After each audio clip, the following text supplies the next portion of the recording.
দীর্ঘ কয়েক দশক ধরে যে মরুভূমির বালি মার্কিন সামরিক উপস্থিতির সাক্ষী ছিল, আজ সেখানে দেখা গিয়েছে নতুন পরিবর্তন। এই জনপদে যখনই কোনো পরাশক্তি পিছু হটেছে, তখনই জন্ম নিয়েছে নতুন কোনো ক্ষমতার লড়াই বা সংঘাতের। সম্প্রতি ওয়াশিংটনের বিরুদ্ধে কঠোর হুঁশিয়ারির পরপরই নিজেদের গুরুত্বপূর্ণ সামরিক ঘাঁটি থেকে সেনা সরাতে শুরু করেছে যুক্তরাষ্ট্র। তবে কি মার্কিন সেনাদের এই বিদায় মধ্যপ্রাচ্যে নতুন কোনো দীর্ঘস্থায়ী যুদ্ধের আশঙ্কা হিসেবে বার্তা দিচ্ছে?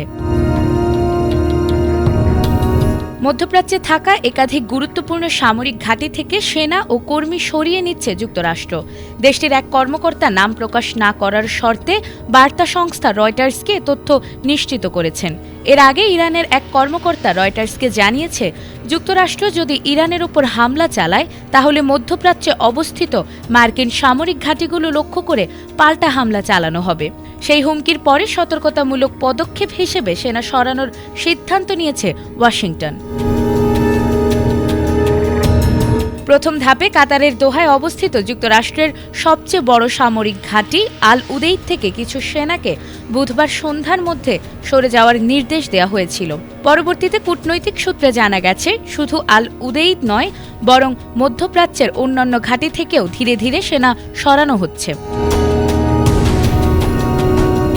গত বছরের জুনে ইরান ইসরায়েল সংঘাতের সময় অপারেশন মিডনাইট হ্যামার এর অংশ হিসেবে ইরানের ৩টি পারমাণবিক স্থাপনায় হামলা চালিয়েছিল যুক্তরাষ্ট্র। এই অভিযানের অন্তত এক সপ্তাহ আগে মধ্যপ্রাচ্যের বিভিন্ন ঘাঁটি থেকে সেনা সদস্য ও তাদের পরিবারকে সরিয়ে নেওয়া হয়েছিল। পরে কাতারের আল উদেইদ ঘাঁটিতে ক্ষেপণাস্ত্র হামলা চালিয়েছে ইরান। এর আগেও ২০২০ সালে বিপ্লবী গার্ডের কুদস ফোর্সের প্রধান কাসেম সোলাইমানিকে হত্যার প্রতিশোধ নিতে ইরাকের মার্কিন ঘাঁটিগুলোতে ব্যাপক হামলা চালিয়েছিল ইরান। এই উত্তেজনাকর পরিস্থিতিতে ভুলবশত একটি যাত্রীবাহী বিমান ভূপাতিত করে ইরানি সেনারা, যা আন্তর্জাতিক মহলে তীব্র প্রতিক্রিয়ার সৃষ্টি করেছিল। বর্তমান পরিস্থিতিতে কূটনৈতিক বিশ্লেষকরা বলছেন, নতুন করে ভুল বোঝাবুঝি বা হঠাৎ কোনো পদক্ষেপ পুরো অঞ্চলকে বড় সংঘাতের দিকে ঠেলে দিতে পারে। সব মিলিয়ে ইরান ও যুক্তরাষ্ট্রের পাল্টাপাল্টি হুঁশিয়ারিতে মধ্যপ্রাচ্যে আবারও যুদ্ধের আশঙ্কা ঘনীভূত হচ্ছে।